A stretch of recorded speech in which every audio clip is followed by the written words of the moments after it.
तुम रात को मायके में नहीं रुक सकती।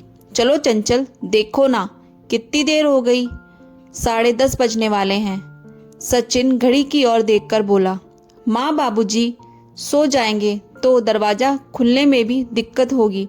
सुनते ही चंचल का चेहरा उतर गया। हमेशा यही होता है, जब भी मायके में कोई कार्यक्रम होता सुबह से तो भेज देता सचिन चंचल को मायके, लेकिन रात में बिल्कुल भी नहीं रुकने देता। बड़ा परिवार, चाचा ताऊ, सबके बेटे बेटियां और खुद की भी दोनों बहनें सब इकट्ठा होते और साथ ही साथ 5-6 भाभियां भी। काफ़ी बड़ा संयुक्त परिवार। हर महीने कोई ना कोई उत्सव होता ही रहता।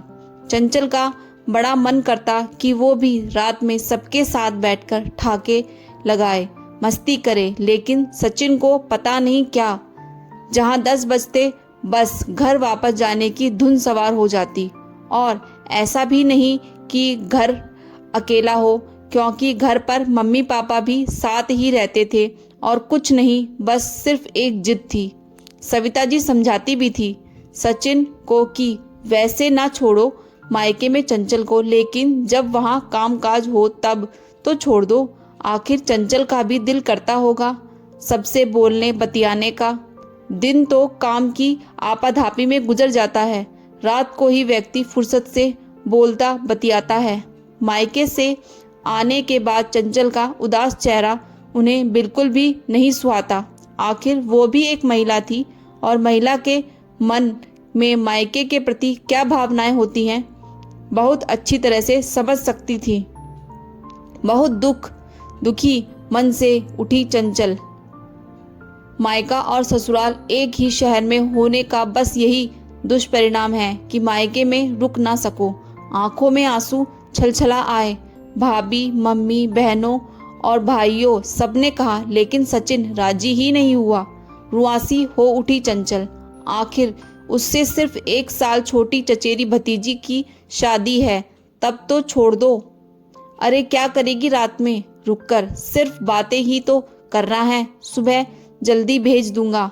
और चंचल बहुत ही बुझे मन से बाहर आ गई और मोटरसाइकिल पर बैठकर पहुंच गई ससुराल। तुम फिर चंचल को वापस ले आए। मैंने मना किया था, कम से कम उसको भतीजी की शादी में तो रुख लेने देते। पता नहीं इस लड़के की बुद्धि में क्या शुमार है। चंचल का उतरा हुआ चेहरा देखकर सविता भी दुखित हो गई। आखिर वो भी 2 बेटियों की माँ जो थी। क्या माँ, आप भी शुरू हो गई?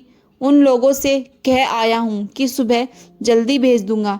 सचिन झल्ला उठा। चंचल की शादी को सिर्फ अभी 1 साल ही हुआ। सिर्फ एक बार पगफेरे में ही 1 दिन के लिए रुकी थी और उसके बाद तो सचिन ने कभी छोड़ा ही नहीं। वो भी सचिन की खुशी के लिए चली आती, लेकिन जब मायके में सब लोग एक साथ इकट्ठा होते तब बहुत उदास हो जाती। इस बार जब सचिन की शादी की सालगिरह पड़ी तो सविता ने दोनों ही बेटियों को बुलाया और उन लोगों से मिलकर कुछ साठगांठ कर ली। जब कार्यक्रम निपट गया तो दोनों बहनें अपने अपने बैग लेकर वापस जाने लगी। दीदी, ये बैग लेकर कहाँ जा रही है? हम लोग वापस जा रहे हैं। वापस जा रही से क्या मतलब? अभी बिल्कुल नहीं जाने दूंगा आप लोगों को। आपको तो पता ही है कि हम लोग रात में ही कायदे से बैठकर बातचीतें कर पाते हैं। आप कब आई और कब चली गई पता ही नहीं चलेगा। क्या बताऊं, तुम्हारे जीजाजी इसी शर्त पर लाए थे कि रात को ही वापस निकल लोगे। जब हमने हामी भरी तभी तैयार हुए। हाँ, बिल्कुल, हम लोगों को रात में ही वापस जाना है। क्या करेंगे ये लोग रुककर? तुम्हारा कार्यक्रम तो अच्छी तरह से निपट गया ना? दोनों जीजाजी भी पीछे से बोले। जीजाजी, ऐसे तो बिल्कुल भी नहीं अच्छा लगेगा। कहीं बहन बेटियां इस तरह रात में वापस होती हैं? क्यों, तुम भी तो किसी की बेटी को रात में ही बुला लेते हो। उसको उसके मायके में नहीं रुकने देते। उसके भी तो मायके वालों को बुरा लगता होगा। कैसे बुझे मन से बेचारी वापस आती है कि देखकर मुझको खराब लगता है।